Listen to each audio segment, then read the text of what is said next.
What's up, guys? We are back with another Cosmic Legions review, and we are jumping into the second wave of Cosmic. That's Hvalkatar Book 2, Gravenight. And we're taking a look at NOVEUNN LEEN first. I was going to do Ias first because Gray Alien has really been on my radar for quite a while, but I haven't seen so much about this guy recently. I had to do him first. So the space snake reptile kind of dude. Now, he comes in our normal style Cosmic Legions packaging, standard size box, which is very different from the Mythic side. Everybody gets an actual box in this line. So he's in the window. You've got that sort of cutout with the artwork of his hologram image down there on the bottom.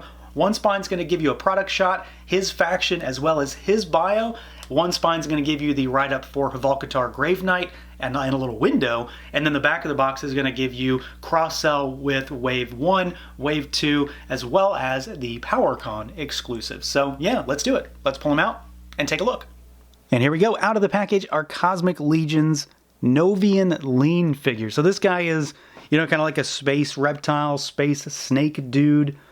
A figure that by all accounts should have very much been on my radar to be the figure I wanted to do first, but it wasn't until recently that I realized that I had to take a look at this guy sooner than later. So let's see what this guy can do, see how he moves around. By all accounts, he seems to be, you know, like your standard 1.0 style figure, but he's got some differences because of what he's wearing, too. So as far as the head goes, he can look up a little bit. He can't really look down too much. You've got your tilt side to side and rotation. However, that's because of all this stuff around his head, right? So he's got this harness, and he's also got an insert in there as well. So we're going to go ahead and take this off just to show you what he can do. So like this piece right here is actually a separate piece, and this is like the cloth insert to the harness. So you take the whole thing off, and then you can put him back on, and he looks fine pretty much in every configuration. None of this is absolutely needed to complete a look or make him look normal, I guess. And he can look up and down a lot more when that's, you know, not there, obviously. It's going to get in the way no matter what, which is to be expected. It's a big old chunk of plastic. So you do have some options when it comes to how you want to set him up and what that will allow for head range. Arms go out at the shoulders. They rotate, of course. You got your single jointed 90-degree swiveling elbow. You got gauntlet swivel. You've got wrist hinge and swivel there. These are lateral hinges. He is a 1.0 figure, so he's going to go backwards and forwards a little bit. You've got tilt side to side. You got your rotation there. Legs are going to go out pretty much all the way. They kick forward about that far. Backwards a little bit. You got your thigh twist. Single jointed swiveling knee, get you about 90 as well. There is, you know, that's basically what would be your boot cut because they don't have those.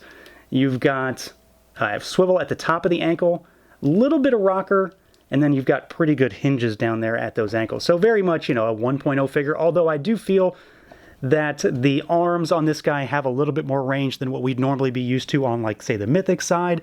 And in general, I've got really no issues posing this guy at all. The only real issue comes into play when you put the harness on and when you put the insert in there. And then we'll talk about it later with accessories, but once you get the pauldrons on, everything really starts to get tightened. And then he's also got an extra head sculpt that presents its own little challenge. But overall, very, very good. Very nice posability. Shouldn't have too many issues getting him into some nice dynamic poses. Now, my main interest for this guy is, and let's face it, was always going to be the visuals. And specifically, it's this head sculpt. The space reptilian snake thing really does it for me. But I really like this mix of parts as well. There's something a little bit more grounded with this figure, a little bit more utilitarian in this sculpt, in these mix of parts. You know, he's not like one of the Tusk bodies where they're, you know, fully encapsulated in a suit of space armor or anything like that. A lot of this is fabric parts, so, you know, mythic pieces in some instances. And it works really well in conjunction with this clasped together breastplate that he has. So this little suit of armor, or this shielding that he has. So you've got like the straps and everything that latches it from front to back. I like that. I like this color scheme. It's a stark difference from the green on the head sculpt. So you've got these very muted tones. The muted yellow, it's not even bright and vibrant. It's kind of dirty and dingy. So this thing looks worn. He's got browns. He's got an asymmetry with an actual glove versus the gauntlet that we've seen on a lot of the other Cosmic figures. He's got more just utilitarian style boots as well. So this guy kind of seems like he's going to be in the thick of it. It's not, this isn't like a suit of armor necessarily, or this isn't something that you're going to be seeing him doing a spacewalk in or anything like that. This is what he wears when he's out doing what he does. And I like the lived-in aspect of it. It looks really dirty and really nasty. And in that vein, there is a ton of paint applications on this figure. Every little bit and bob, well, almost, it's not always going to be everything, but so many little things on this figure have paint on them. And I know that's not new or different for Legions of any kind, but the more you look at this figure, the more you're going to see. So little lines that are not just, sculpted, they're filled in with paint. Gunk and grime all over this figure. The buckles, the straps on the pouches, covered in paint. Things like that. Not to mention the fact that he does have, different options when it comes to actually how you want to use him. So we're going to put him back together real quick. So you've got the option of doing something like this. You could put that little insert piece and just sort of puff him up a little bit around the collar. So you've got that piece there. And again, it's like a textured fabric piece. Or, you take that off and then you put his harness back on. And then this piece goes inside to fill that void. And then you've got this, and that looks just awesome to me. This is how he comes in the box, and I think he looks really cool just like this. It's going to fill out more once you get the pauldrons on him, and it sort of creates a whole set of, armor or harness or whatever it is. But you've got, metallic paint on the back, more shading, more gunk and grime all over him. So it's a lot of paint applications and a lot of options when it comes to how you want to put this guy together and display him with this whole, get up there. And then, of course, he does have, again, like I said, one of probably my favorite head sculpts that we've gotten in a while, just by virtue of what it is. Like, it looks very reptilian. It looks very, snaky in some ways. It's got, tusks sticking out the front. You've got these big spines coming out of the head. It's got like this carapace on the top. It's very reptilian, but also kind of insectoid at the same time. So we're straddling two lines that I'm very happy with here. But on top of just the fact that it's a cool looking design, tons of paint, like tons and tons of paint on this figure. You've got greens, you've got black, you've got this yellow sort of limey color, you've got beiges, you've got, techno bits that wrap around the head. So he's got these little things here, and then you've got, this techno thing on the back. So he's got some machinery to him in some way, some little techno bits and bobs. So it's not just a fleshy, carapace, scaly kind of head. He does have some, little computerized things up there to make him look spacey. This is one of the things that's going to make him a little bit hard to utilize on the mythic side, but if you can, kind of avoid looking at that, maybe it won't matter. I think this looks just so good though. There's so much detail, so much little sculpt packed into this head that is just then covered with paint. There's a lot of detail, and they brought it out really nicely. So easily one of the coolest looking heads I think we've gotten in a while, on top of a very nice looking figure. Now, as far as accessories goes, NOVUNN has a really solid spread. There's kind of one of every type of accessory here for the most part. So to start with, we do get an extra head sculpt, and this is, it's a slightly changed head sculpt. He's got an open mouth this time around, but it does add a little bit more dynamic potential to the figure in many ways. Like, this looks like something you'd want to use for a fight scene or running or just, him yelling at somebody.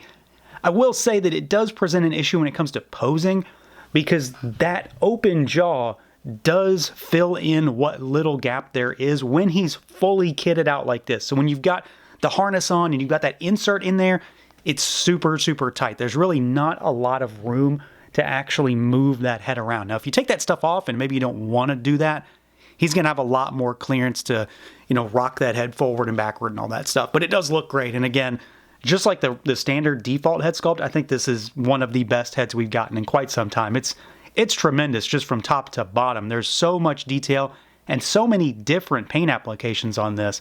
I really like it. And again, though, it is one that I think it's going to be a little bit difficult to mix and match between Cosmic and Mythic, because it does have techno bits on it.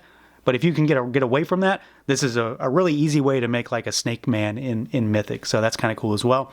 We do get some pauldrons, and these integrate into this armor really nicely. They are definitely, designed with this in mind, with this harness in mind, because they fit very closely into that. And this harness cinches over top of those pauldrons. So it becomes sort of like one big thing, really, is how it sort of plays out, at least is what it looks like to me anyway.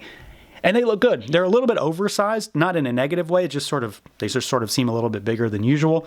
And he also gets a different little sidearm doodad. So we got a lot of the little mini blasters in the first wave. He has this like wrist-mounted rocket launcher, which is kind of cool, and it's also painted up yellow like the rest of his armor accents, which is kind of nice just to have something a little bit different. Now he also does get a decent number of hands. There's basically half a hands pack in here, and these are still mythic hands, as I mentioned. So you've got the sort of style posy, grasping, open palm style hands. You get a set of trigger finger hands, and then you also get a set of fists as well. Now he also comes with some actual handheld weaponry. So we get a set of the mini blasters. Well, not the mini blasters, but the just the normal standard blasters. And these actually have a pretty decent amount of paint on them. All the guns have a nice wash over top of them, or dry brushing, I guess is what it actually is. And then a lot of the little dots, you know, as they call them, are actually painted on these. And as usual, you know, you get the little peg doodads, the back adapters of the cosmic world, so you can put those in there, in that hole, and then you can put them on his you know, his hip there or something as a holster to lock those down. So you get 2 of these, and you get 2 sets of the pegs. You get a short and a long set. And then he also comes with the large rifle as well. And this thing also has a decent amount of paint on it. Same kind of paint application, so more of that dry brushing. But then a lot of those little bits and bobs have been painted in that makes this thing pop a little bit more of that rather than it just being black. So he does come with a really solid amount of accessories here. Like, this is almost seems kind of deluxe in a way. Pauldrons, he's got the missile launcher, he's got the head, he's got a harness, he's got 6 total hands, he's got 3 guns, and the pegs. There's a lot of options with this guy. So yeah, I think I made the right choice in picking this guy first. I'm really happy with the way he turned out, and he wasn't really on my radar as like a must-have, but having seen more and more about him, I knew that there was something about him that I was just gonna really like, and here we are. He's a space snake reptile kind of guy. It really is right up my alley, and I think they absolutely knocked it out of the park. These head sculpts in particular are some of the best head sculpts I think we've gotten in quite some time. I think they might be among my favorite cosmic heads in general right now, but the figure from top to bottom just works. I love this harness. I like these pauldrons. There is a clearance issue sometimes, depending on if you've got the whole shebang on him. He does have a big noggin, so it's going to fill up that space, but that's not a huge deal. The overall look and design on this figure, though, is just tremendous. Lots of good accessories, a lot of different options, and just ways to play with this guy. So easily a must-have from Book 2. So that's going to do it for this look at the Cosmic Legions Hvalkatar Book 2 NOVEUNN LEEN. Let me know what you guys think. Feel free to like, comment, subscribe, and share, and until next time.